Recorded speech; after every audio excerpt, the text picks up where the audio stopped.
Hi friends, welcome to our channel. This is Padmavathi. మనతో పాటు life coach Ganesh గారు ఉన్నారు. ఆయనతో మాట్లాడదాం. నమస్తే సార్. నమస్తే అమ్మా. సార్, ఈ మధ్య కాలంలో విద్యార్థులు ఎక్కువగా ఎదుర్కొంటున్న సమస్య మతిమరుపు. చాలా మంది చెప్తూ ఉన్నారు, మేము చదువుకుంటున్నాం కానీ ఏది గుర్తుండటం లేదు, డే బై నైట్ చదివినా కూడా ఏది కూడా సరిగ్గా గుర్తుండటం లేదు, మర్చిపోతున్నాం అని. విద్యార్థులనే కాదు, ఈ కాలంలో చూసుకుంటే ప్రతి ఒక్కరు చిన్న చిన్న విషయాన్ని కూడా మర్చిపోతూ ఉన్నారు. సో ఈ సమస్యను పరిష్కరించుకోవడానికి ఏమైనా మార్గాలు ఉన్నాయి సార్? ఉంటే గనక టిప్స్ చెప్పండి సార్. జ్ఞాపక శక్తి ఇది లేదు, ఎగ్జామినేషన్ టైము, దానివల్ల మర్చిపోతున్నాం, మార్కులు సరిగ్గా రావట్లేదు అనేది జనరల్ కామన్ ఇదిగా కనపడుతుంటుంది మనకి. విషయం చెప్తాను. ఈ మధ్య మా ఫ్రెండ్ వాళ్ళ ఇంటికి వెళ్ళారు. వాళ్ళకి ఇంటర్మీడియట్ చదివేటువంటి అబ్బాయి ఉన్నాడు, అతని పేరు రాజు. ఇంటికి వెళ్ళాను ఈవినింగ్ పూట.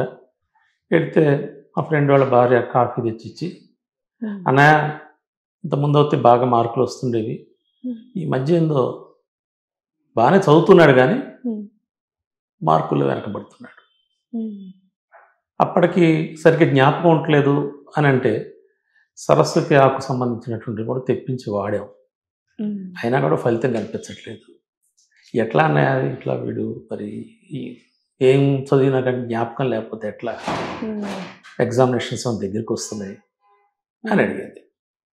వచ్చే ముందే వాళ్ళ అబ్బాయిని చూశారు. వాళ్ళ అబ్బాయి పక్క రూమ్లో టీవీ చూస్తున్నాడు.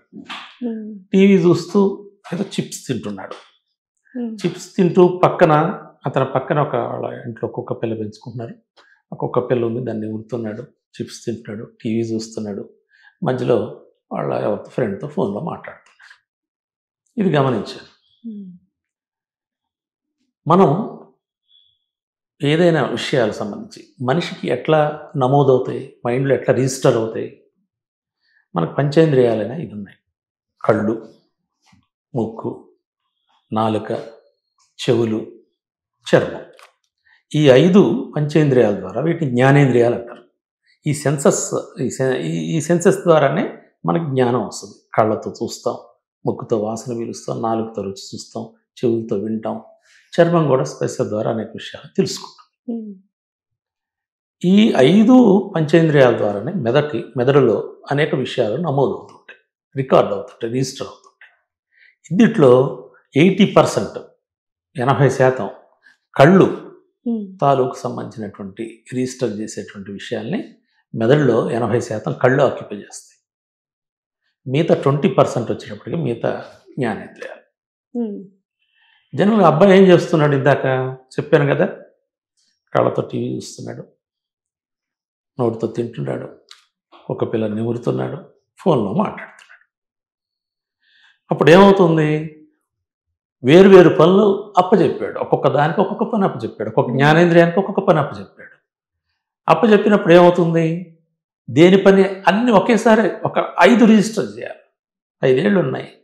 ఈ 5 ఏళ్లతో ఒకసారి కనుక మనం ఏదైనా పట్టుకుంటే ఒక బకెట్ బరువుని ఒక 5 కేజీలు 10 కేజీలు ఆలకంగా మనం ఇట్లా మోసేయగలుగుతాం. ఒక ఏళ్ళతో చేయలేము కదా. ఒకేసారి 5 పంచేంద్రియాలు వేరు వాటి మీద పనిచేస్తున్నప్పుడు నీ రిజిస్టర్ చేసుకునేటువంటి కెపాసిటీ అనేది పడిపోతుంది.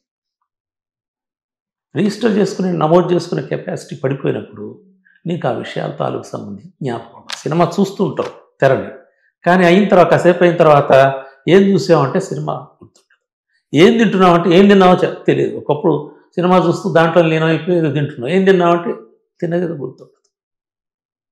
కాబట్టి ఏదైనా ఒక విషయాన్ని మనం జ్ఞాపకం కరెక్ట్గా నమోదు చేయాలంటే, రిజిస్టర్ చేయాలంటే, మెదడులో దాన్ని పర్ఫెక్ట్గా రికార్డ్ చేయాలంటే ఈ ఉన్నటువంటి జ్ఞానేంద్రియాలన్నీ కూడా ఒకే దృష్టితో కాన్సన్ట్రేటెడ్గా ఎఫెక్టివ్గా ఒకదాని మీదే గురిపెట్టి పనిచేసినప్పుడు జ్ఞాపకం అనేది బలంగా ఏర్పడుతుంది.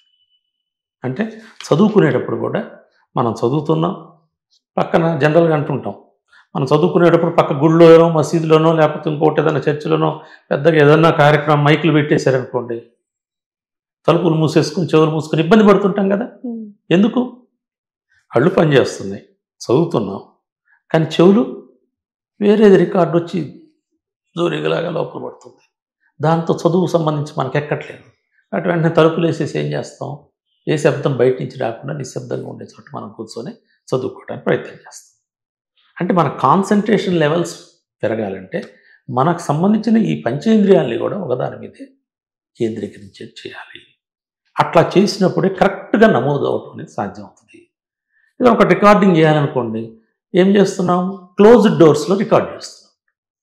అదే కనుక బయట ట్రాఫిక్ ఉన్నటువంటి పంజాగుట్ట సెంటర్ తీసుకెళ్ళి ఒక విషయాన్ని మనం రికార్డ్ చేయాలనుకోండి, ఏమవుతుంది, మనం మాట్లాడేది పక్కన అనేకమైనటువంటి మొత్తం హారన్లు సౌండ్స్ అన్నీ కలిపి దాంట్లో కలిసిపెట్టేప్పటికీ ఆ రికార్డు వింటే గందరగోళం ఉంటుంది. ఏమి మనకి అట్లా మైండ్ కూడా సంబంధించి ఈ జ్ఞాపక శక్తి పెరగాలంటే మనం మనకున్నటువంటి పనులు అనేకం, చదువుకోవాలి, లేకపోతే టీవీ చూడాలి, రిక్రియేషన్ ఉండాలి, వీటన్నిటికీ మనకున్నటువంటి పనులకి ప్రాధాన్యత క్రమం నియమించుకోవాలి.